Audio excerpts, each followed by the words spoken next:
What brought you to Melbourne in the first place? Banking. Yep. Yeah. You just got a role over here? Yeah. I was working in the public sector in South Australia. I was a chief finance officer at WorkCover there for a while. Yep. And then I thought, you know what, I want to go into banking. And I don't really know. You're a bit of a weirdo, eh? It sounds like sexy, but this is a long time. You know, banking was pretty sexy back then. Yeah, was it really? There weren't Jesus, people. Another time. People weren't kind of, just dismissing it all the time. Yeah. And it was a great move. And, it was a really interesting company to work for. I did so many different things there. And I worked with some super leaders, which is where I learned a lot about my own leadership skills, but, how really, top A grade leaders operate, and was really, really interesting. But it was a real big difference from being in the public sector. Yeah, for sure. Because public sector was all about, what can we do for other people? And the private sector was, what can we do for ourselves? Yeah, that's a good way to explain it. And that's not a bad thing. So, that's just different. So it's not good or bad, it's just different. And, had its own advantages, because for once I only had to focus on one thing, which is how to make as much money for the shareholders as possible. Yeah. Whereas in the public sector, we had, I worked in a business that had a 9-stakeholder board, and effectively nobody was ever happy, ever. Yep. And that was quite stressful. Yep. But in a different way.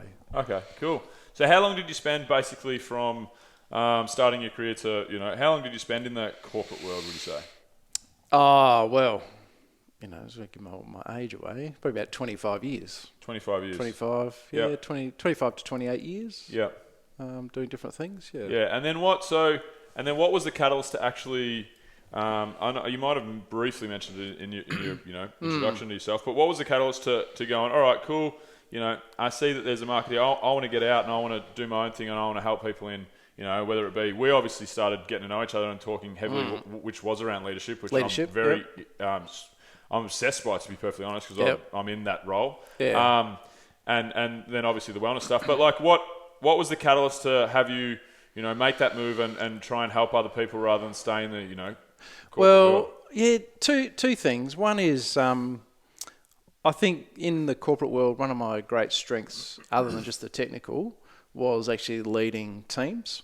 And quite often I'd been given teams that probably weren't functioning to their best, and really working with them, getting them really engaged and really using the skills in the team, because I always believe that people have got far more potential than they even believe in. Yeah. And that kind of thought was just always stretching everybody, and myself. And I always love working with people who want to keep stretching me as well. Yeah. So I really enjoyed that leadership aspect, learnt a lot about how to do leadership, because I was a bit like you, I was obsessed with it, because I knew that was the kind of key to success, really. Yeah. Working with people and working through people. Yeah. And so I spent a lot of time learning about that and understanding that, and reading it, talking to leaders, what they do, and then using probably some of my teams are probably guinea pigs on a few expeditions about what different things we were doing. Sure.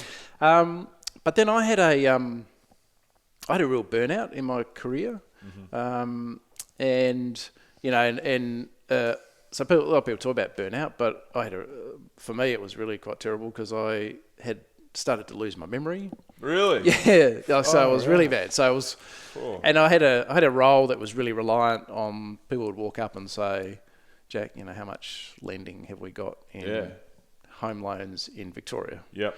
And you go, and I used to be able to. Where's Victoria? I used to just be able to. I used to be able to go, oh, we've got this, we got that, we got that, and then I was like, oh, I'm not actually sure anymore, and so that's really quite confidence destroying. Oh yeah. And had quite a reasonable profile role at different times of the year, so particularly in the annual reporting cycle. Yep. I would sit with the CFO and that, and. It's, you could see people starting to look at me and like, oh, what's going on? So that was terrible.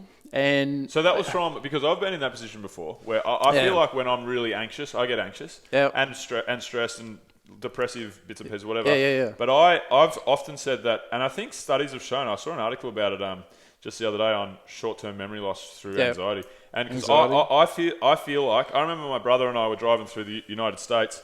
and we were driving from LA to Las Vegas. Yep. And doing this road trip. We're driving past all this really cool stuff, and there was a funny bit of graffiti on a street sign or on a mural. And I don't remember what it was, and I didn't pick up what it was. So basically, my brother goes, "Oh, look at that, bro," and pointed over, and I was like, "What? Where?" Because I was at this point in time, I was so unfathomably anxious and stressed. Yeah. And my brother looked at me and he was like, "What's the matter, right, mate?" Like, you're kind of more in your head than anywhere else. I couldn't.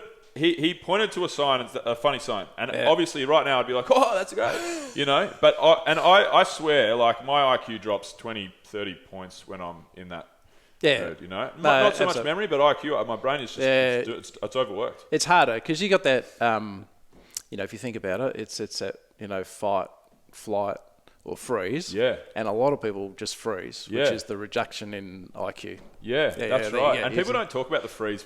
No, everyone talks about fight or flight. Yeah. But there's a lot of freeze goes on because if you think about corporate environments and working mode, if you whatever you're doing really, but particularly in corporate environments, you're sitting around a table, and if you're feeling like you actually want to get out of there, the only thing you can do then is freeze. Yeah. And you can actually see people do that around the table. But at this, I was talking about that time, I was kind of like me. I would be, my wife always says my best offense is a good defense. Yep. Or my best defense is a good offense. Yes. Which I really go, if I'm cornered, I'll go. Yeah, right. I wouldn't pick you for that. No, that's right. That's, so maybe in an understated way. Yeah. But it how many lines have we got in Victoria at the moment, Jack? How many fucking lines you got in Victoria, mate? Something like that? No, it's probably more like, what, don't you know? Yeah. Why don't you tell me? What don't you know? Yeah, shouldn't you know this? Or they're like, well, hang on. Shifting the blame. Just a real buck passer. That's right, yeah. It's corporate Australia. No, but that would be one of my, but I would get the more freeze, and that would be inappropriate for the time. And that was interesting, but it is there was a lot of stuff going on for me personally and professionally at the time. Yeah. And I think it just wore me down. And, there are long hours and there's lots of stress in those roles. And so that kind of got me to, how do I fix that? Yeah. And I think I was a little bit embarrassed to actually go and ask someone for help. Yeah. And so I do what I normally do. I go read up on it. Yep. And look up stuff and try stuff out. I go, well, I'm going to try that. I'm going to try. Maybe I can meditate. I'll try that. Really? And I should sleep more. Yeah. Okay, sure. I'll just go sleep more. Yeah. Or sleep in a better way. And with your eyes closed. Yeah, with your eyes closed. I've been fucking staring at the ceiling this whole time. or not reading my email from work just before I'm about to go to sleep. Yeah, for sure. And go, because there's always something terrible. Yeah. But nothing you could do anything about it. Blue light. That's right. And the blue lights and all that stuff. And I just kind of started working on that. And then kind of the food I was eating and then kind of changing that. Yeah. And that over time that made a difference. And I kind of was getting to the end of my corporate career anyway. Yeah. Because I was getting to do I want to keep doing this or do I want something else? And I really got to that. And I thought, the one area which I really love is helping people, because I think one of the things I always did was really good getting the most out of everyone. Yep. I think, well, could I pass some of this on? I see people doing wellbeing stuff, but I don't think they're doing it in the way that I want to do it, which is all about performance. Because at the end of the day, it wasn't about just feeling good for the sake of feeling good, which is a good end, I guess. But it was about really more a sports view.